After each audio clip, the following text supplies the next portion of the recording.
Tulo ka mga tao nga natusak sa mga bala na bangalan sa kadagatan sa Aluginsan. 7 ka mga babae gituhuan nga biktima sa cyber pornography na rescue gikan sa usa ka British national. Leader sa mga robbery group nga nakaigo sa Sugbo nasikop sa kapulisan.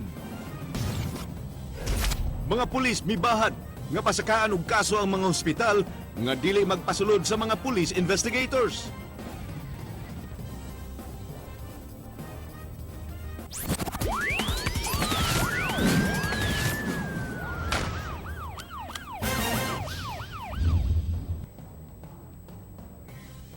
May ngapon sugbog Kabisayan, tulo ka githuang pirata nga mubiktima sa mga managat sa mga payaw na bangalan nga naglutaw-lutaw sa kadagatan nga wala nay kinabuhi. Wala magtuo ang usa ka mananagat nga adunay mga tawo nga nagkulob nga pump boat nga iyang guyod paingon sa Daplin. Ani ang exclusive report ni Edwin Cañete.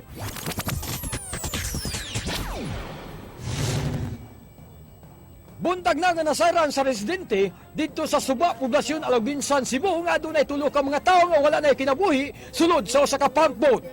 Ang pump boat ang mga biktima natusak sa bala.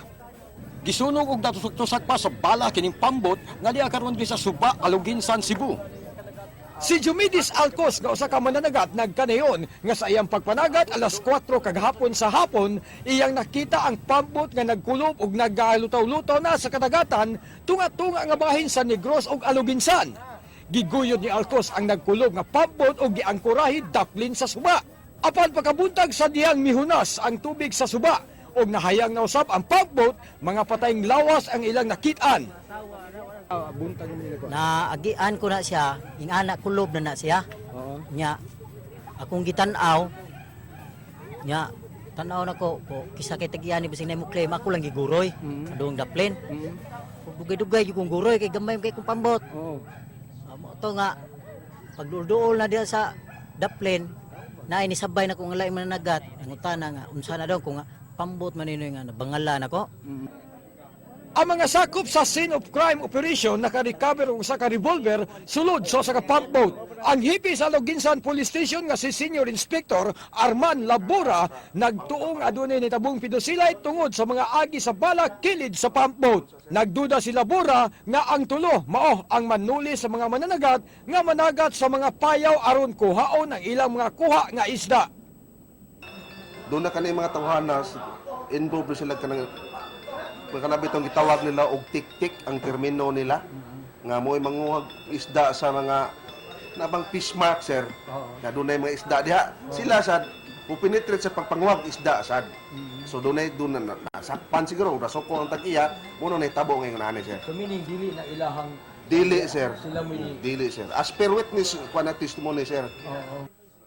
Alang sa Aksyon Bisaya, Ed Cañete, News 5. Usa ka lalaki nadakpan nga nagdala og shabu sa usa ka checkpoint sa Barangay Bunbun, Aluginsan kagahapon. Ang nadakpan mao si Charlie Forniza Atil nga taga Barangay Tutay, Pinamungahan, Cebu. Milikay unta kini sa checkpoint human gipara siya sa mga pulis tungod kay wala siya gisulob nga helmet. Dihang girikisa sa mga pulis nakuha gikan kaniya ang usa ka pakete nga shabu ug mga gamit alang sa pagsuyop niini. Unya ni diretso lang ko wala ko mo nga amo ko kabaw nag-checkpoint sila. Sa ako ba siguro to sa mga kauban to na mo baka tumutura. Unya didto to gipamutang. 7 ka mga babae nga gituwang biktima sa cyber pornography girescue sa NBI gikan sa usa ka British national. Kini giaksyonan ni Ray Pasaporte. Girunda sa NBI ang kwarto sulod sa usa ka hotel nga giabangan sa British National. Nga giila nga si Wade Lloyd Alsop, 52 anyos. Ang British National, gidudahan nga nalambigit sa human trafficking. Uban kaniya ang 7 ka babae nga nangangkong nagpangidaron 18 ngadto sa 28 anyos. Matud sa NBI, ilang nabantayan ang kalihukan sa suspek human gipahibalo nga dunay mga babay nga magsulod gawas sa kwarto niini sa hotel. Nakuha sa NBI ang mga ebidensya sama sa laptop nga adunay daghang mga hulagway sa mga babay nga naghubo, passport sa suspek, 6 toys o Viagra. Nakuha ta ng mga debit card, mga bank transactions, Oh, yes. Ang atong mga pictures na nakuha, nakaabutang sa mga laptop, na diya, makita nato ang extent sa iyang mga nabiktima. Base sa record sa buhatan sa immigration, ang sospek ni abot sa Sugbo ni adtong buwan sa Marso ug napulo na kahigayon nga ni anhi sa nasud sukad ni adtong tuig 2001. Ang 7 ka babae gikan sa naglain-laing probinsya sama sa Bacolod, Iloilo, Mandawi City ug susihon pa sa NBI kung aduna bay minor di edad niini. Ang sospek ng himakak sa mga sala nga gipasangil bato kaniya. So they've come here to eat KFC and catch up with each other and, swap stories and do what girls want to do. And then suddenly I was invaded by half a dozen police officers or DFC officers. And I do understand, what you're trying to do. And it looks bad because there's a few girls here, but they're just coming here to eat KFC and, have some laughs, etc. Matud sa dinakpan, nasayod siya nga adunay balaod batok sa cyber pornography ug wala siya makalapas niini. Matud niya, wala siya kliyente sa gawa sa nasud ug adunay pagtugot sa mga babae ang iyang pagkuha ug hulagway kanila. I don't have any clients abroad. They take some pictures of themselves in the way that girls take selfies and stuff all the time. I haven't got any clients abroad. I don't make any money from doing anything with these people. That's why I don't think it's anything to do with cybercrime. Siyempre, ang atong mga biktima, vulnerable sila, no? Kaya tungod sa ilang financial needs, na mapugos sila sa aning klaseng modus. Ang mga babae gipasaligan sa suspek nga tabangan ug pangita og foreigner nga ilang mabana sa kondisyon nga walay tattoo ang ilang lawas. Wa niya pugsa ang mga babae nga gusto nga mosulod sa dating site sa internet ug igo lang siya gipangayuan og tambag kun unsay ilang buhaton. My advice is that it's best not to get tattoos. You must try not to become a single mom. Things like that. But it's their decision to try and find love online in the dating sites which everyone or half the girls here in the Philippines use. So these are not illegal sites, they're sites which everybody uses, and the girls decide to make their profile and answer it as they want. Usa sa 7 ka babae nga taga Bacolod City, bag-o pa nga na-recruit nagkanayon, nga kausa pa kahigayon nga gipahubo siya og gikuhaan og hulagway sa suspek. Gipasaligan siya nga hatagan og kwarta, apan hangtod kagahapon nga na-rescue sila sa NBI. Wala siya'y nadawat gikan sa langyaw. Nagkaila sila sa suspek pinaagi rasab sa internet. Pinapunta niya kami dito para mag-post ng mga sexy. Tapos, magimo siya account. Okay. Tapos, wala na siya bayad. Wala pa na bayad. Tapos, ang foreigner lang na nga makontak niya sa account ang magpadala. Pero wala pa kami ka-receive. Baguhay ragid siya, sir. Mga kanus alang? Last year, pero last year, sir. Last year. Kapila naka-perform? Well, noon, sir, sa una, wala man ko nag-beach. Kanang, ikaw sa raman, sir. Oo. Sa man, nagtong nude nga kuan? Oo, sir, pero kanang force raman to, sir. Ang suspek mag-atubang og kalapasan sa balaod nga nagdili sa pagpahimulos sa mga babae ug mga bata. Lain nga posibleng atubangon nga kaso sa suspek ang kalapasan sa balaod nga nagdili sa cyber pornography. Ang mga babae itugyan sa NBI ngadto sa Department of Social Welfare and Development Office. Alang sa Aksyon Bisaya, Ray Pasaporte, News 5. Number 1 most wanted sa mga kasong robbery sa Central Visayas na dakpan sa kapulisan. Kinigiaksyonan ni Ryan Sorote. Nasikop sa Police Regional Office 7 ang top 1 sa most wanted sa tungatungang Kabisayan nga si Michael Florida sa lungsod sa Linamon, Lanao del Norte. Gipangita si Florida tungod sa upat ka warrant of arrest sa kasong pagpanulis nga gi-issue bato kaniya.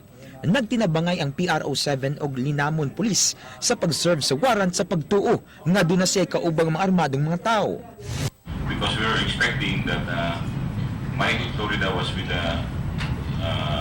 some members of the group. So we expect resistance because we know they're armed. Taud-taud nga gipangita si Florida nga usa sa mga leader sa usa ka notorious nga robbery group nga naglihok sa Kabisayan ug Mindanao.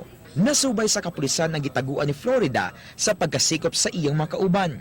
Nakuha gikan ni Florida ang usa ka original Remington caliber .45 pistol nga sagad bit-bit sa mga dako-dako sa mga robbery group. Usa si Florida sa mga nanulis sa E-Bingo sa Negros Oriental, Sinesio robbery sa Bacolod, Orochina robbery sa Tagbilaran ug My Gold robbery dinhi sa Sugbo. Marang siyang common denominator sa tulis, marang nasa permi ba? Marang kuhan pa siyang star player. Ako lang ito bago magkaso ako na sa ibingo sa My Gold. Okay. Kakuhaan mo si Stevie na. Gisusi sa kapulisan kung dunay mga local contacts sa Sugbo ug sa Osamis robbery group si Florida. Pahimangno sa PRO7 sa tanang mga pulis sa rehiyon nga paday nga magmatngon kay doon nagihapoy mga robbery group nga wa pa nila mabungkag. Should continue their crime prevention efforts and especially secure and guard the financial establishments because these are all their prevalent targets of the Dako ang pagpasalamat sa management sa Gaisano Metro ug My Gold Pawn Shop sa pagtagad sa kapulisan sa ilang kaso. Frankly, we thought nga wa na, no? Forget about it na, pero silently pala ang police naglihok yun. Alang sa Aksyon Bisaya, Ryan Sorote, News 5.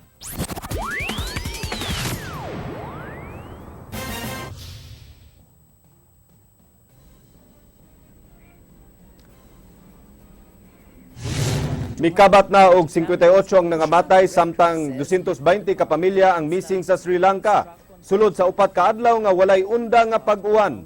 Tulo ka villages sa Sri Lanka ang nangawagtang human natabunan sa mga landslides. Kapin 350,000 ka mga tawo nga apektado sa mga pagbaha ug pagdahili sa yuta. Lisod ang mga rescue operations tungod kay mikabat og 30 feet ang gilawmon sa lapok sa uban nga mga lugar. 156 ka mga tawo ang nasalbar human matabuni sa mga landslides. Dulan 2,000 ang gipabakwit gikan sa ilang mga balay sa kahadlok nga aduna pay mahitabo nga mga landslides. Nahagsa ang eroplano sa Egypt Air Flight MS-804 sa karagatan sa Mediterranean. Ang Airbus 320 gikan sa Charles de Gaulle Airport sa Paris dihang kalit kini nawala sa radar 2 ka minuto sa pagsulod sa nini sa Egyptian airspace. Kini adunay sakay nga 56 ka mga pasahero, 7 ka mga crew members ug 3 ka security personnel. Mas gidudahan nga usa ka terrorist attack ang nahitabo kaysa technical failure. Ang mga piloto normal nga gikaistorya sa air traffic controllers sa Greece dihang misulod kini sa Greek airspace. Giusban kini nila og tawag dihang mosulod na kini sa Egyptian airspace apan wala nay mitubag kanila bisan sa ilang pagbalik-balik og tawag. Ang eroplano nakit-an sa radar nga kalit nagliko-liko ug dali mipaubos hangtod nga nawala sa radar. Gipahigayon karon ang naval ug airborne search operation sa kadagatan sa Mediterranean. Adunay mga nakit-an nga mga naglutaw sa kadagatan sa gihimong aerial search apan dili kini makumpirmar kung gikan kini sa eroplano nga nawala. Miabot na sa Saskatchewan ang wildfire nga nagsugod sa Fort McMurray sa Alberta, Canada. Ang kayo mikaon sa 4,830 square kilometers sa Alberta ug 7.8 square kilometers sa Saskatchewan. Nabalaka na sa aso ang abo ang nagpuyo sa Loche, Saskatchewan nga adunay 30 kilometers nga gilayon gikan sa border sa Alberta. Ang sunog nagsugod kaniadto pang Mayo 3 ug milamoy sa 2,400 ka mga balay ug buildings. Samtang libuan ka mga tawo ang namakwit.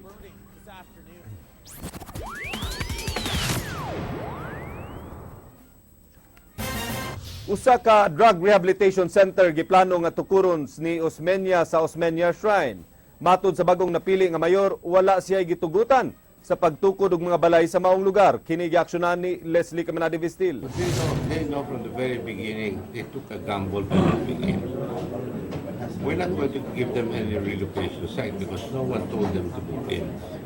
Buot ni Mayor-elect Tomas Osmeña nga limpyuhan ang Osmeña Shrine human gika-report nga adunay mga panimay nga natukod sa maong dapit. Mato ni Osmeña, plano niya kaniadto ang pagpatukod sa lugar ug usa ka socialized housing. Apan na usab ang iyang hunahuna ug iya kining tukuran og drug rehabilitation center. Mato niya, walay gitugutan sa pagpatukod og mga panimay sa maong dapit. It cannot be first come, first serve. That's not the way it works. Okay? But they just move in because they want. What's going to stop people from moving into Puente Osmeña also? Ang mga nagtukod og panimay sa maong dapit nagdumili sa pag-atubang sa kamera ug miingon kini nga igo lang silang misunod sa uban nga unang mitukod og mga panimay. Ang uban nakadungog nga mipasalig si Osmeña kanila nga papuy-an sa mga kabus ang maong yuta. Hinungdan nga gitukuran nila kini og mga balay. Usa sa nagpuyo sa dapit mao si Ronaldo Aventurado nga giong presidente sa 40 ka pamilyang miangkon nagluna sa dapit. Matud pa ni Aventurado nga naghugop sila dihang nakadungog nga ihatag sa mga kabus ang maong luna. Gani aron formal nga mahatag kanila ang dapit, iyang himamaton si Osmeña ug hangyoon sa ilang tinguha. Pero nga mong nadunggan sa mayon nga ihatag ni sa mga pobre mo nagingon nga naghugop yung sa midday nga maghugsa sa midday nga mas maayo ihatag ni Mayor Tomas Osmeña kami wa jud bali ma'am. Alang sa Aksyon Bisaya, Leslie Caminade Vistil, News 5. Pulis nga nakapusil sa mga tulisan gihatagan og 20,000 pesos ni Mayor-elect Tammy Osmeña. Hatagan usab niya og 50,000 pesos ang nakapusil sa drug pusher sa Barangay Sudlon 2. Kinigaksyonan ni Ray Pasaporte. Pasado alas 2 kagahapon sa hapon gisugat sa ganghaan ni Mayor-elect Tomas Osmeña. Sa dihang naabot sa balay niini sila si Superintendent Michael Anthony Bastes, hepe sa City Intelligence Branch CIB, ug ang sakop niini nga si P.O.3 Julius Rihes.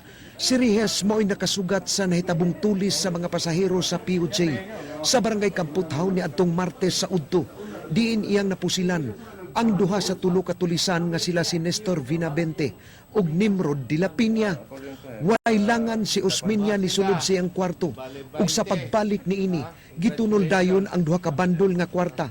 Balor 20,000 pesos isip reward ngadto kaniya ni P.O.3 Rihes. Matud ni Osmeña nga 50,000 pesos unta ang madawat ni Rihes apan kay wa man namatay ang duha. Mao iya kining gipaubsan. 5,000 ra unta ang iyang ihatag apan gidubli niya og gihimong 10,000 pesos matag usa ka tulisan. Hinungdan na himo kining 20,000 pesos kay off duty ang pulis ni adtong higayuna. Sa interview sa mga sakop sa media si Rihes na emosyonal og niingon nga wa siya mag-apas sa reward kundili naluoy siya sa tigulang nga usa sa nabiktima sa tulis. Actually sir wala man ko mag-after sa reward.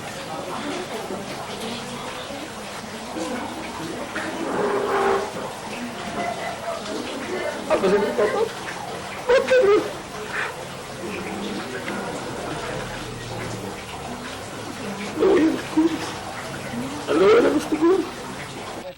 Si Bastes sa iyang bahin nagkanayon nga usa ka dalaygong buhat ang gihimo ni Rihes. Kagahapon sa buntag nagpatawag siya og tigom sa tanan niyang sakop ug iyang gi-congratulate si Rihes kay naka-timing kini sa aktwal nga nahitabo.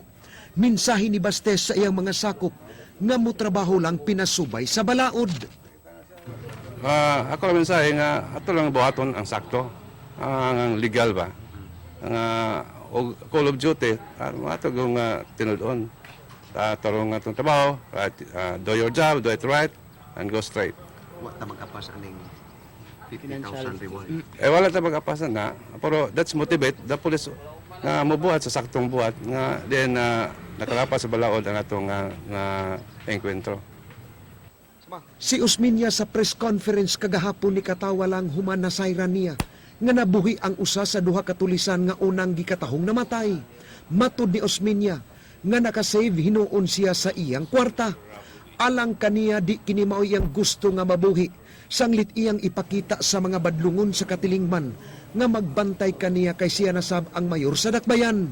Iyang diklaro magpadayon ang paghatag niya og reward sa mga pulis. Ug kadtong kagahapon sa kadlawon, di napusilan patay ang usa ka drug suspect sa Sudlon 2. Makadawat usab ang mga pulis og 50,000 pesos. Iyang giklaro nga ang kwarta ihatag niya nga reward. Dili kwarta gikan sa gobyerno kundi personal niya kining kwarta. No, I don't want them to die. Just stay out of crime. That's all. But if you get into crime, you're getting into war. You get into war, we want you to be the casualty. Kung mapilit nga silang nahimong casualty o kami casualty, mas may sila na casualty. Alang sa Aksyon Bisaya, Ray Pasaporte, News 5. Gikabalakan nga mas grabe unya ang epekto sa La Nina kaysa El Nino. Ang La Nina mao ang pagmenos sa kainiton sa kadagatan sa Pasifiko ug adunay mas kusog nga hangin paingon sa nasod nga magdala og daghan nga ulan. Kini giaksyonan ni Jinky Rosit.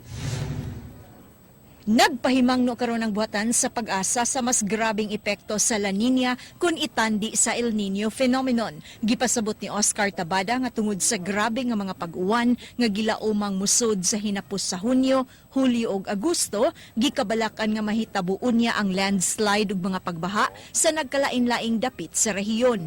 Niining higayon na sabmutala ang mga disaster teams ug dako nga mga kadaot dili ilang sa agrikultura apan lakip na ang danyo sa infrastruktura ug bisan ang pagtala og mga samaran ug casualty panahon sa flash flood. Panahon sa ting-init, sagad maapektuhan, maulang kadtong pananom ug ang panagat. So El Nino is dry, drought, water, domestic water supply problem. Where La Nina is more water. Pero when you talk about disasters, more on water ang baha, ang bakot yung kadaot kaysa drought. Sa last quarter sab niining tuiga gikahadlukan ang pagsulod sa kusog nga mga bagyo sa nasod. Busa awhag ni Tabada sa matag pamilya nga magbinantayon kanunay panahon kung mag-uwan labi na kadtong nagpuyo duol sa mga danger zone. Niining higayon na sab gikinahanglan nga maglimpyo kanunay sa mga kanal aron malikayan ang pagbaras sa mga basura nga mo'y hinungdan sa mga pagbaha. Maghimo kag kanal, maghimo kag proteksyon, mabags makilid, either mechanical or vegetative na pamugong. Vegetative, tanong na buhi. Wala vegetative. Itanong nyo, pababag sa bakilid, aron mapugnan ang banglas sa tubig. No? Alang sa Aksyon Bisaya, Jinky Rosit, News 5. Kutob na lang karong adlawng Martes ang lugway nga gitagana ni Acting Mayor Margot Osmeña aro diuli na ang mga sakyanan sa gobyerno. Alang sa usa ka inventory sa City Hall. Ani ang report ni Leslie Caminade-Vistil. Gihatagan na lang hangtod karong Martes ang tanang department heads ug barangay officials nga magka-turnover sila mga gipanghuptang sakyanan. Wa nay nakitang rason si Osmeña nganong langayon pa ang pag-turnover sa mga government-owned vehicles alang sa inventory. Ang pag-uli sa mga sakyanan dili makabalda sa mga operasyon, sanglit-tilitan ng sakyanan nga anaa kanila ang iyang ipauli nga naglakip sa mga ambulansya, fire trucks o garbage trucks. Specifically like what? They keep their garbage trucks, they keep their ambulances, they keep their fire trucks, they keep their patrol cars, they keep their emergency units. What's that no? Right? Going to and from City Hall. Wow. They should not feel so entitled, okay? Wa hinuon gibutyag ni Osmeña kung unsang silot ang iyang ipahamtang batok sa mga opisyal nga nagmagahi sa pag-uli sa mga sakyanan. Kinahanglang sab manubag ang mga department heads nga miuli silang mga sakyanan apan dili na mapahimuslan. You will find out. Basta that does not belong to them. That's the answer for that, no? They have to answer for that. It was put in their hindi ba? Custody. Okay. Alang sa Aksyon Bisaya, Leslie Caminade-Vistil, News 5. Acting Mayor Margot Osmeña nagplano sa pagbutang og mga water stations sa mga lugar nga nakasinati ug kakuwang sa supply sa tubig. Si Leslie Caminade-Vistil sa report. Giplanuhan karon ni Acting Mayor Margot Osmeña nga magtukod og water stations sa pipila ka lugar sa dakbayan sa Sugbo. Kiniisip paghatag og tubag sa problema sa tubig nga dugay nang gireklamo sa mga tawo, labi na kadtong nagpuyo sa mga bukirang barangay sa Sugbo. Matud ni Osmeña, iyang gipangayuan og listahan ang buhatan sa MCWD kung asa ang mga lugar nga sagad way tubig, kini aron didto ipahimutang ang water stations. Apparently in those places there will be a problem, di ba? So they will be, and then we will also be able to coordinate that with a list of those who are always calling about water. And then we will come up with a common list or a list so that we will be able to identify where we can have what we call these water stations. So that people can just go there and get.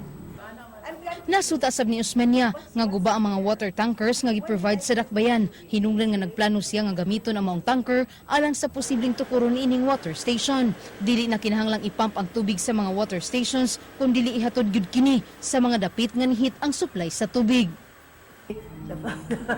So, but we can still use those as containers.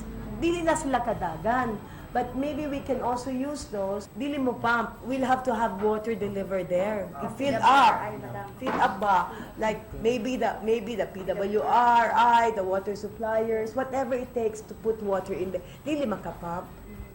Alang sa Aksyon Bisaya, Leslie Camnade Vistil, News 5. Commission on Elections Provincial Office nang hinaw nga may kalabutan sila sa mga cash cards sa pipila ka mga BEIs nga hangtod ron way mga sulod nga honoraria. Kinigiaksyonan ni Jinky Rosit. Gipasabot sa buhatan sa Commission on Election Provincial Office nga wa nila tuyua nga pipila sa mga cash cards sa mga Board of Election Inspectors ang giingon nga way sulod nga mga honoraria nila. Sigon ni Attorney Eliseo Labaria, by batch ang pag-release sa ilang mga honorarium ug ang bangko na ang dunay full control niini. Gipaniguro hinoon sa COMELEC Finance Officer nga na-deposit na nila ang tanang hatagon nila ngadto sa mga BEIs nga nagserbisyo sa eleksyon dinhi sa lalawigan sa Sugbo. Apan alang sa wa gyud makadawat, mamahimo silang mo-report sa local COMELEC office. Ayos, dapat na ilang pahibawon kay basin po kang sulod na unta kita og pila basig di pud mao ba nga ma'am. Kay mapare-parehero ra nagpurma niya lain ng amount na. So dapat pahibawon nila og sakto ba ilang receive nga amount. Giklaro sa COMELEC nga gawa sa cash cards, doon na sa mga magtutudlo nga mas gipili nga diretsyo na sa ilang mga savings account ang ilang honorarium. Samtang kadtong BEIs nga tuas sa mga isla pag-eleksyon, gihatagan na lang og cash sa COMELEC, labi pa kay way mga ATM machine sa ilang giserbisyuhan nga lugar. Wala na rin sa bangko. Ang bangko lang wala makapasulod pa siguro. Alang sa Aksyon Bisaya, Jinky Rosit, News 5. Mga ospital nga dili magpasulod sa mga pulis nga nag-imbestigar sa mga biktima o suspect nga na-admit sa ilang tambalanan, pasakaan ug sumbong. Ang kadagkuan sa kapulisan nagplano sa pagpatawag ug meeting sa tanan nga mga nagdumala sa mga ospital dinhi sa Sugbo. Kini giaksyonan ni Ryan Sorote.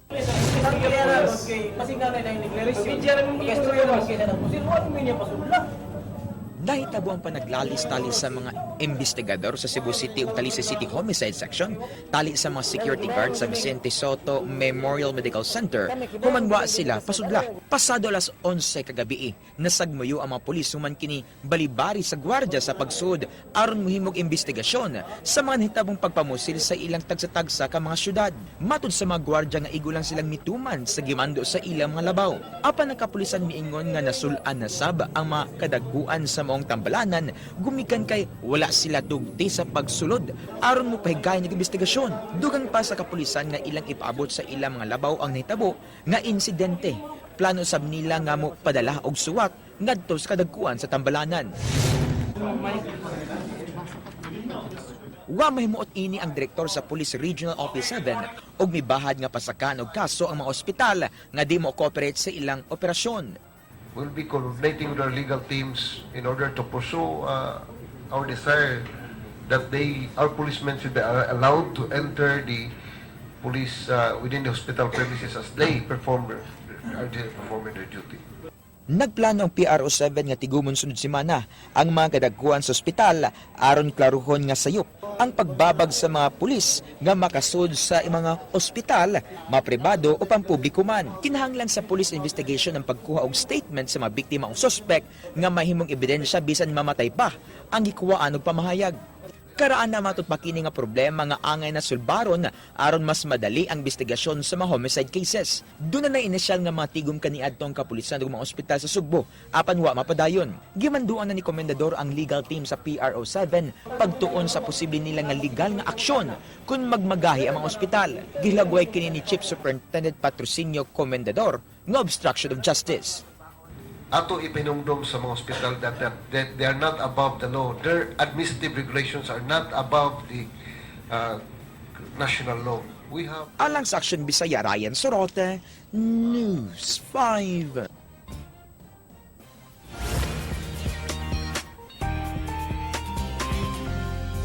Happy vibes lang dinhi sa TV5. Labing tiguang nga babae nga natala sa Guinness World Records nga nagpangidaron og 116 years old atong ilailahon. Sikreto niya sa taas nga kinabuhi atong sutaon. Gikumpirma sa Guinness World Records karong semenaha nga ang babaeng ginganan og Emma Morano nga taga Verbania, Italy ang kinatiguang taong buhi karon sa tibuok kalibutan. Si Lola Emma mipabuhagay nga ang pagkaon og itlog o ang pagka-single niya ang rason sa iyang hitaas nga kinabuhi. Ang Spry Supercentenarian nga si Lola Emma nataw ni atong November 29, 1899. Butang nga nakapahimo niya isip nag-inusarang tao kansang kinabuhi niabot sa 3 ka siglo sa kalendaryo. Sa usa ka interview gipaambit ni Lola Emma nga dakog tabang niya sa pagkabot og taas nga kinabuhi ang pagkaon og 3 ka hilaw nga itlog matag adlaw. Kini iyang gibuhat sukad nga gi-recommend kini kaniya sa iyang doctor sa dihang nagka-anemia siya. Dungan sab niyang gipaambit nga usa sa mga sikreto niya sa iyang impressive lifespan mao ang iyang pagka-single. Gani matud pa niya nga gikasal siya ni atong tuig 1938. Apan kini wa nagmalampuson, hinungdan nga nabuwag sila sa iyang bana ug sukad sa maong hitabo, wa nagyud siya nagminyo og usab. Bisan pa man og daghan siyang mga suitors kani adto. Pagkasayod ni Morano nga siya nakaron ang nagkupot sa titulo nga labing tiguang nga taon buhi sa kalibutan, milingwa sab dayon siya og I'm old as the hills. Alang sa walay karapusang mga chika, o balikon ninyo matag alas 8 sa buntag, weekday sa Rated JP, sa Radyo 511.9 News FM Cebu. Ako si JP Laucatsera, ang Word of the Gay, nagkarayon. Ang estudyanteng sa bahay hindi nakapag-study, tanging multiple choice ang kakampi. Agay!